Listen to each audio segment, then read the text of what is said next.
permasalahannya adalah yang dihebohkan itu adalah mengenai promosi penggunaan alat kontrasepsi. Seolah-olah memberi kesan bahwa pemerintah mendukung perilaku seks bebas. Nah, upaya kesehatan reproduksi, sistem reproduksi anak sekolah dan remaja ini yang dimaksudkan sebenarnya adalah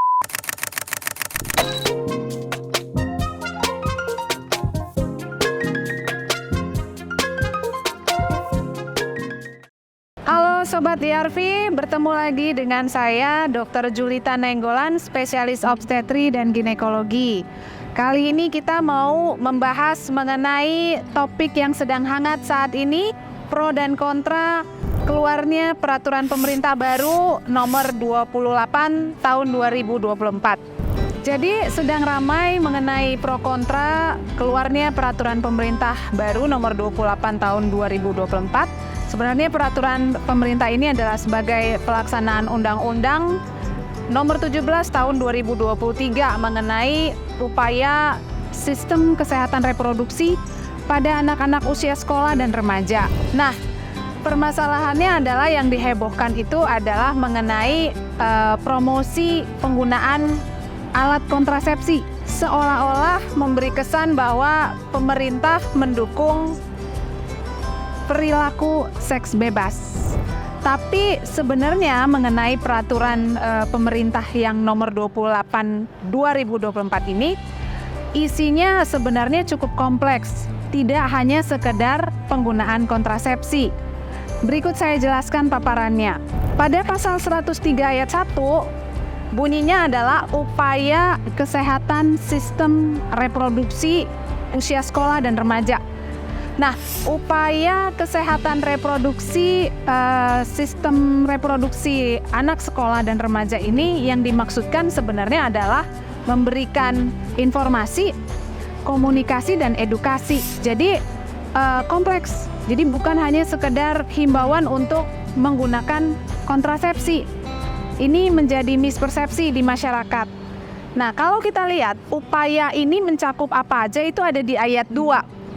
Disebutkan bahwa ini komunikasi, informasi, dan edukasi ini lebih mengenai sistem, fungsi, proses reproduksi, kemudian bagaimana menjaga kesehatan reproduksi itu sendiri, kemudian bagaimana mencegah perilaku seksual beresiko, kemudian apa saja dampak-dampak yang bisa ditimbulkan akibat dari perilaku seksual beresiko ini. Kemudian ada lagi mengenai keluarga berencana, lalu kemampuan melindungi diri dan mampu untuk menolak melakukan hubungan seksual, termasuk pemilihan media sosial untuk anak-anak sekolah dan anak-anak remaja. Jadi sebenarnya isinya sangat bagus.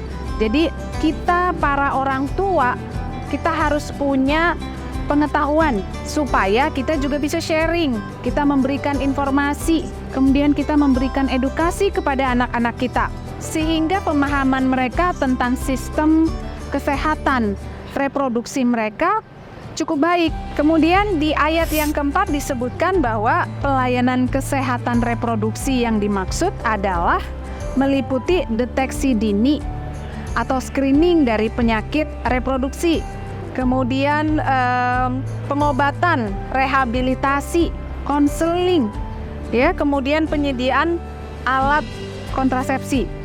Dan ini tentu saja harus dilakukan oleh konselor atau tenaga profesional di bidangnya. Jadi bukan hanya sekedar mempromosikan penggunaan kontrasepsi. Jadi kita membekali anak-anak kita dengan pengetahuan tentang sistem reproduksi mereka. Melalui pasal ini sebenarnya pemerintah ingin mengajak kita semua lapisan masyarakat, termasuk orang tua para anak-anak di usia sekolah dan remaja, untuk lebih memiliki pengetahuan terhadap sistem reproduksi. Sekarang sudah bukan masanya untuk orang tua merasakan tabu untuk membicarakan mengenai kesehatan sistem reproduksi. Kita kan nggak bisa hanya memberikan arahan kepada anak-anak kita misalnya, kalian itu tidak boleh ya melakukan hubungan seksual tanpa kita memberikan informasi apa saja dampak yang bisa ditimbulkan dari perilaku seksual bebas misalnya. Kemudian kita cuma bilang mereka tidak boleh berhubungan seksual bebas. Kita tidak memberitahu bahwa dengan melakukan perilaku seksual bebas mereka bisa mendapatkan penyakit. Yang paling banyak dan paling sering kita temuin sekarang itu adalah seperti gonore, ya, kemudian HPV, virus HPV, kutil kelamin, kemudian sampai ke HIV. Mereka tidak dibekali pengetahuan tersebut. Kemudian kalau mereka sampai hamil melakukan hubungan seksual, apa saja sih kerugian, dampak yang bisa mereka alami? Bukan cuma secara fisik, bahwa mereka harus hamil selama 9 bulan, susahnya hamil seperti apa, proses persalinan yang menyakitkan seperti apa, membesarkan bayi sampai menjadi seorang anak yang cukup bisa mandiri itu seperti apa. Mereka tidak dibekali pengetahuan seperti itu. Sehingga kita orang tua di pasal ini juga, pemerintah juga mengajak para dokter profesional untuk mampu melakukan konseling kepada anak-anak sekolah atau remaja yang memang sudah terkena dampaknya. Ya, bagaimana melakukan screening, kemudian terapi, ya, termasuk hal-hal yang ya orang tua pasti tidak mau inginkan kalau anaknya semua hamil di luar pernikahan gitu ya. Jadi pernikahan-pernikahan remaja atau hamil sebelum menikah pada remaja, karena kasusnya juga sekarang semakin banyak. Kenapa? Karena memang anak-anak kita tidak dibekali pengetahuan yang baik dan benar mengenai hal ini. Konseling ini juga kita lakukan terhadap anak-anak remaja. Nah, sekarang sudah mulai banyak klinik-klinik remaja yang bisa orang tua maupun anak datangin, temui untuk melakukan konsultasi. Jadi bukan cuma karena masalah ada penyakit atau ada sesuatu, tapi untuk bisa memberikan informasi atau edukasi terhadap anak-anak sekolah atau anak-anak remaja kita. Kalau kita sebagai orang tua mungkin belum mampu atau masih merasa risih nih untuk memberikan informasi atau edukasi kesehatan terhadap anak-anak kita. Jadi peraturan pemerintah ini dibuat sebenarnya untuk memberikan informasi yang komprehensif terhadap kesehatan reproduksi remaja. Tujuannya lebih untuk mencegah perilaku yang tidak bertanggung jawab.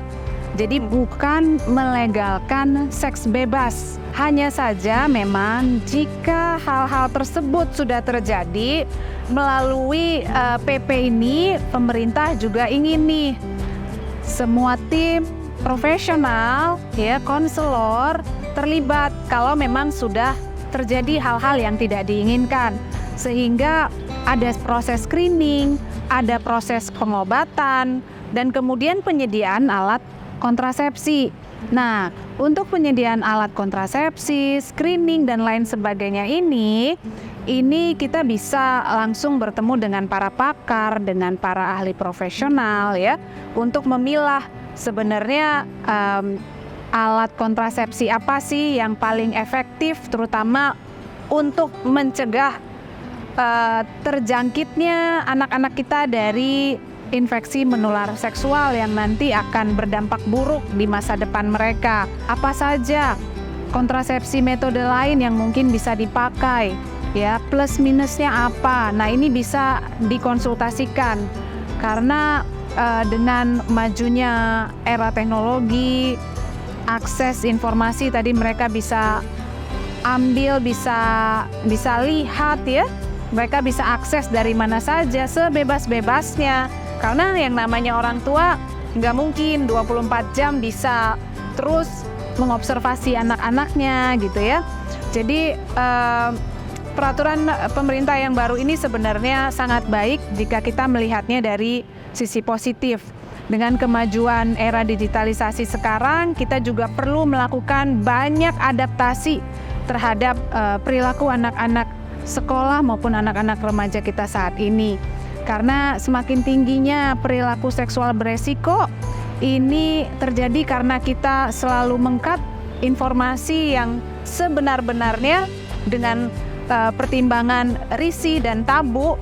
Nah, kita harus mulai membuka dan beradaptasi dengan kemajuan zaman saat ini. Kita juga harus mampu merangkul anak-anak kita supaya mereka memiliki informasi dan pengetahuan yang baik mengenai sistem kesehatan reproduksi mereka, sehingga mereka tidak hanya mendengar larangan ini dan itu, tapi mereka juga dibekali dengan pengetahuan bagaimana mencegah dan bagaimana harus berperilaku yang benar di dalam bergaul. Jadi tidak perlu panik. Jika ada keluhan, jika ada permasalahan, silahkan datang berkonsultasi dengan tim-timnya. Jadi kalau misalnya di sekolah kita bisa bertemu dengan guru, ya, atau bisa langsung ke profesional di rumah sakit.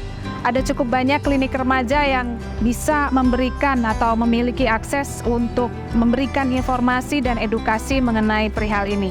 Sampai bertemu dengan saya lagi, Dr. Julita Nainggolan, di kesempatan lainnya. Salam sehat, sampai jumpa.